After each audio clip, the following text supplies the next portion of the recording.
Saudamos a Igreja de Deus com a paz do nosso Senhor e Salvador Jesus Cristo. Amém. Um bom dia, um bom sábado a todos. É um prazer retornar a essa casa de oração. A última vez que aqui estive foi em junho de 2023, um ano e 11 meses, onde nós fizemos aqui 4 domingos consecutivos. Tinha sido visitado naqueles dias pelo irmão Isaías, e agora nós estamos aqui a convite do nosso irmão Agaci. Eu tinha sentido no meu coração, na semana, de abordar com vocês, a igreja local, um assunto que está relacionado no livro do profeta Ezequiel. Eu ia falar sobre a visão do vale dos ossos secos. E me preparei para isso. Estudei, coisa que já conhecia, mas sempre é bom estar relendo, porque você sempre pega uma coisa aqui e ali. E nessa madrugada, por volta de 1h da manhã, 1h15, eu acordei e fiquei pensando na manhã de sábado. E senti dentro do meu coração de não falar esse assunto. E Deus tocou em mim, até vinha comentando com o irmão Nelson, o irmão Wagner, que estão me acompanhando hoje, para nós abordarmos um outro tema. E, inclusive, não seria nem esses hinos que cantamos sobre o Espírito Santo, apesar que tem tudo a ver também, vale, evidentemente, porque sem o Espírito Santo na condução da nossa vida, nós não fazemos literalmente nada.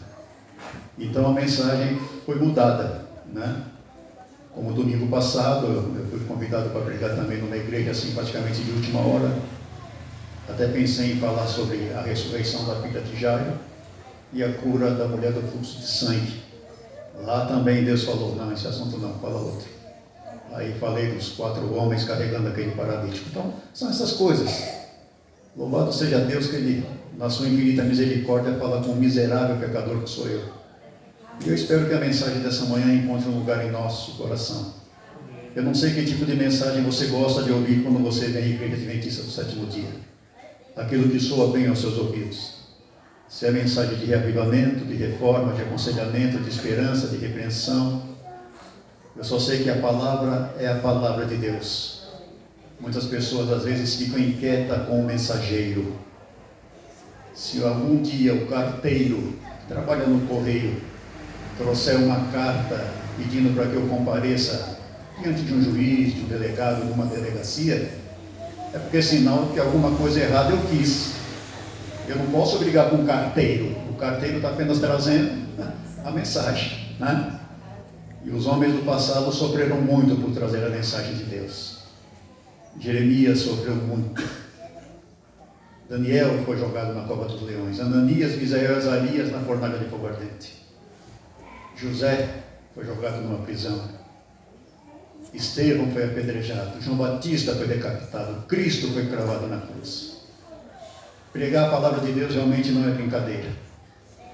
E agora, o que um adventista vai falar para o adventista? Um povo que sabe tudo, domina a Bíblia, conhece tudo do Espírito de profecia. Nós poderíamos fazer uma oração e ir embora para nossas casas, não é verdade? Mas sempre há algum momento ainda em que nós podemos aprender alguma coisa da Santa Palavra de Deus. No ano de 1534, surgiu na história da humanidade uma igreja chamada Anglicana. 1534. O nosso país foi descoberto em 1500. E lá, 34 anos depois, na Europa, surgiu a igreja Anglicana. No ano de 1608, 1608, surgiu a igreja Batista. No ano de 1859, 1859, a igreja Presbiteriana. No ano de 1784, 1784, a igreja Metodista. E sem contar a igreja Católica Romana, que teve a sua supremacia a partir do ano 538. Diante de tantas igrejas assim, para que mais uma igreja chamada Adventista do Sétimo Dia? O Senhor Deus já não tinha essas igrejas? Ele não poderia usar esse povo como povo seu? Como ele mesmo diz lá em João, eu ainda tenho outras ovelhas, não desse aprisco, a mim me convém conduzi-las, elas ouvirão a minha voz, haverá um rebanho e um pastor? Para que mais uma igreja? E no ano então de 1843, 44, começou a surgir ali então aquela ramificação de uma igreja que foi oficializada no ano de 1863. E nós estamos aí, aos trancos e barrancos, tropeçando aqui, ali e acolá, a igreja militante. Nós somos aconselhados na Bíblia a não termos saudade, diz o livro de Eclesiastes, mas é impossível, muitas vezes, você não ter lembrança da igreja de anos atrás. Não sei quantos anos você tem de igreja, mas se você conheceu a igreja 35, 40 anos atrás, 60 anos atrás, com certeza você deve estar boquiaberto do que está vendo hoje nos nossos dias. Eu tenho 68 anos de idade, 68. E quando eu tinha por volta de 6, 7 anos, eu ainda tenho uma breve noção já dos adventistas daquele tempo. Eu ia para a igreja quando pequeno, junto com a minha irmã Esther, que era mais velha do que eu. Era, não é mais velha. Ela é viva ainda, graças a Deus. Mas depois a família não se firmou. Meu avô Augusto era adventista. E me parece que já naquele tempo as coisas tinham ido uma direção. Eu cheguei a ouvir que ninguém descia as águas do batismo sem 6 meses de estudo bíblico. Você acha isso que é um radicalismo? Hoje as pessoas estão sendo batizadas de que maneira? Alguém chegou para um ancião da igreja num determinado sábado, quando o culto foi terminado, e aquele rapaz que tinha sido batizado na semana anterior, falou para aquele ancião: irmão fulano, esse irmão hoje aí falou de uma mulher chamada Ellen White. Quem é essa Ellen White? Quem fez o estudo bíblico dele não falou? Tem gente que está sendo batizada, não entende nada de santuário, não sabe a simbologia das coberturas dos móveis. Tem gente que não sabe a teologia do dízimo, a teologia da oferta. Estão sendo batizadas à revelia, movidas por emoção e não pela razão. E nós estamos aí, como igreja militante que somos, vivendo pela graça e misericórdia de Deus. Eu ouvi aqui o irmão Agassiz falando algo que é desagradável falar. Eu sei que eu também sou líder de igreja e muitas vezes nós ficamos pensativos como que está o nosso proceder dentro da casa do Pai. Para você que tem filho pequeno, eu aconselho você a comprar um livro da irmã White chamado Orientação à Criança. E se você for uma mulher de Deus, um homem de Deus, quando você lê aquele livro, Orientação à Criança, os seus pensamentos serão outros. São livros que ninguém gosta de abrir no púlpito de uma igreja e falar o que está escrito ali. Mas tem um capítulo que diz que toda criança que atrapalha o culto deve ser retirada do local. Pesado, né? Já pensou? Qual é o pastor que prega isso? Qual é o ancião que fala uma coisa dessa? Então realmente cabe ao pai e à mãe tomar conta dos seus pequeninos. Uma certa feita eu vi um garoto de 4 anos na igreja dar um tapa no rosto do pai. Até estalou, dentro da igreja. E o pai simplesmente deu risada. Eu falei, se com 4 anos o menino já está batendo na cara do pai, se o moleque quando tiver com 16, 17 vai matar. Deus me livre se eu desse um tapa no rosto do meu pai, me dava um tiro. Era outras criações, era outro tempo. Era o tempo em que os filhos respeitavam os pais. Hoje é o contrário, hoje é os pais que respeitam os filhos. Uma mulher que é chamada de mãe não tem postura como mãe. E um homem que é chamado pai não tem postura muitas vezes como pai. Mas são coisas que estão acontecendo e que Deus tenha compaixão e misericórdia de todos nós. Amém. Eu, há 25 anos atrás, trabalhei alguns anos, quase 5 anos, com um programa de rádio. E lá no programa de rádio nós usávamos isso aqui que você está vendo aqui, ó, no microfone, uma espuma.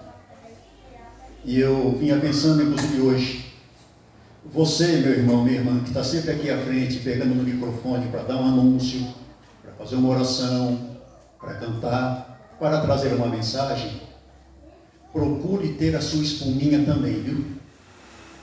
Está chegando a época de inverno, gripes, muitas pessoas vêm, que nem por exemplo, ela falou o anúncio do hino.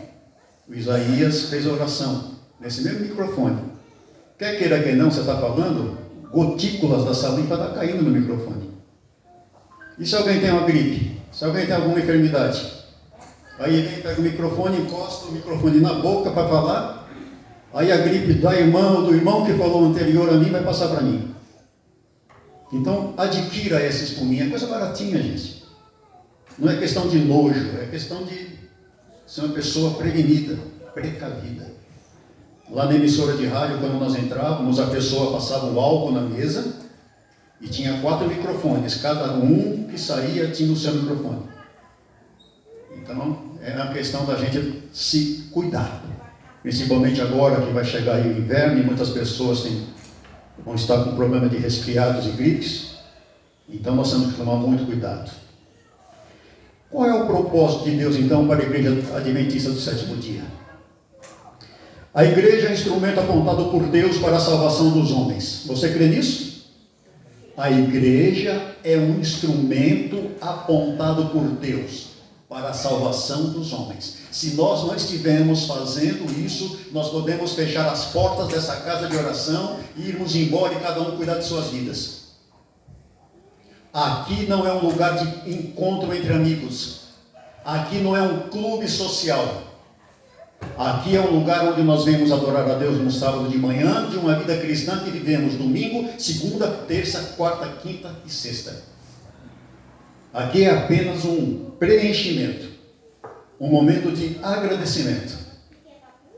Muitas vezes as pessoas vivem uma vida totalmente alheia, como aconteceu naquele sábado de manhã, quando a irmã me perguntou: irmão Rubens, quem chamou esse irmão para trazer a mensagem hoje? Eu falei, talvez o irmão Deusdete ou o irmão Lídio. Por quê? Irmão Rubens, a gente vem na igreja para se alimentar e o rapaz hoje aí, de fato o rapaz não foi feliz. Eu falei, esse é um risco que você corre, irmã, de fazer um jejum de domingo a sexta, esperando se alimentar num sábado, e dependendo do garçom que tiver no púlpito, o pão não chega na mesa. O máximo que chega é migalhas. Dia Internacional da Mulher, mês de março, eu vi na igreja, a irmã que pregou, a Bíblia estava assim, do começo até o fim, ela não abriu a Bíblia em momento algum. E exaltando o nome do pai dela. E o nome de Cristo deixado de lado. Eu mandei para o HC, acho que mandei para você, não sei, os textos da irmã White. Nós como igreja precisamos tomar muito cuidado com o que estamos fazendo nos dias de sábado. Sábado, dia da mulher. Sábado, dia dos jovens. Sábado, dia do clube de desbravadores. Sábado, dia do clube de aventureiros. Sábado, dia do pastor. Sábado, dia do diácono. Sábado, dia do ancião. E o dia de Deus, gente? E o sábado de Jesus Cristo? E o sábado do Espírito Santo? Não tem mais?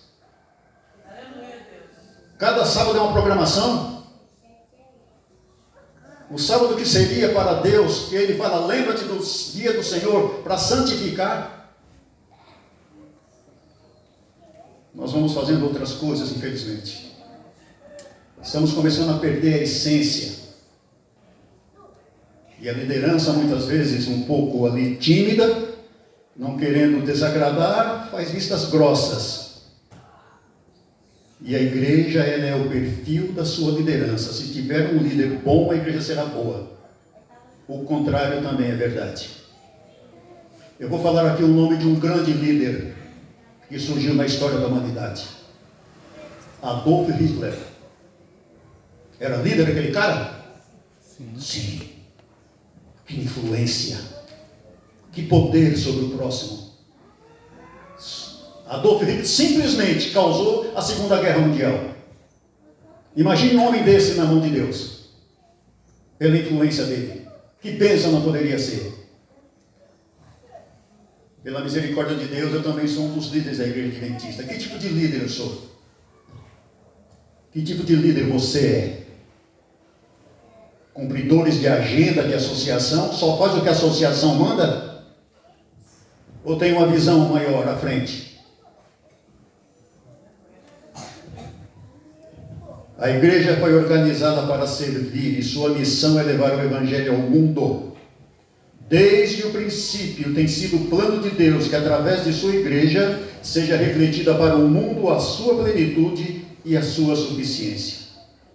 Aos membros da igreja, quem ele chamou das trevas para a sua maravilhosa luz, compete manifestar a sua glória. É capaz que você conheça algum adventista que é agente secreto. Ninguém sabe que ele é adventista no trabalho, na rua onde mora, na escola onde estuda. É um verdadeiro agente secreto.